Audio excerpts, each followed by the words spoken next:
বিকেল ৫টার কিছু আগে কারখানার ৪ তলায় আগুনের সূত্রপাত। মুহূর্তেই আগুন ছড়িয়ে পড়ে চারপাশে। এ সময় কারখানায় কাজ করছিল প্রায় ৬০০ শ্রমিক। আগুনের খবরে একে একে ছুটে আসে ফায়ার সার্ভিসের ৬টি ইউনিট, সাথে যোগ দেন কারখানার শ্রমিক ও স্থানীয়রা। প্রায় ১.৫ ঘন্টার সম্মিলিত চেষ্টায় আগুন নিয়ন্ত্রণে আসে, কিন্তু ততক্ষণে জাপান ও স্পেনে রপ্তানির উদ্দেশ্যে রাখা তৈরি পোশাক পুড়ে ছাই হয়ে যায়। পুড়ে যায় পোশাক তৈরির কাঁচামাল ও কারখানার মূল্যবান যন্ত্রাংশ।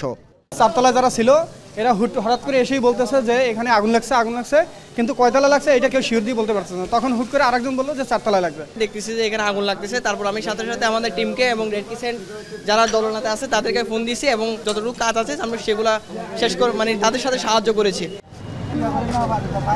কর্মকর্তাদের দাবি, অ্যাবালন ফ্যাশন নামে ৪ তলায় এই কারখানাটি সম্পূর্ণ রপ্তানিমুখী। আগুনে কারখানার ৪র্থ তলা একেবারে ছাই হয়ে গেছে। এখানে আমাদের ২-৩টা বাইরের ফেব্রিক ছিল, তারপরে সিগমেন্টের কিছু মাল ছিল। যে কালকে আমাদের যে একটা মাল আছে, কালকে আমরা পেকিং লিস্ট অলরেডি আজকে রেডি করা হয়েছে যে কালকে মালটা আমাদের শিপমেন্ট হবে। এক সাইডে আমাদের কাঁচা মাল থাকে, আরেক সাইডে ওয়্যার হাউস রেডি গুডস থাকে। আমাদের ওয়্যার হাউসে যতগুলো আমাদের তৈরি পোশাক ছিল শিপমেন্টের অপেক্ষায় সেগুলো সম্পূর্ণ পুরে সারকার হয়ে গেছে।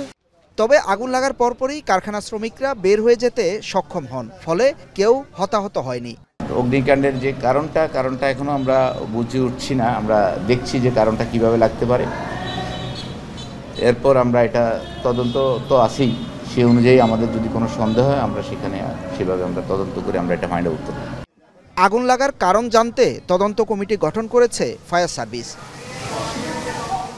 হোসাইন জিয়াদ, এখন, চট্টগ্রাম।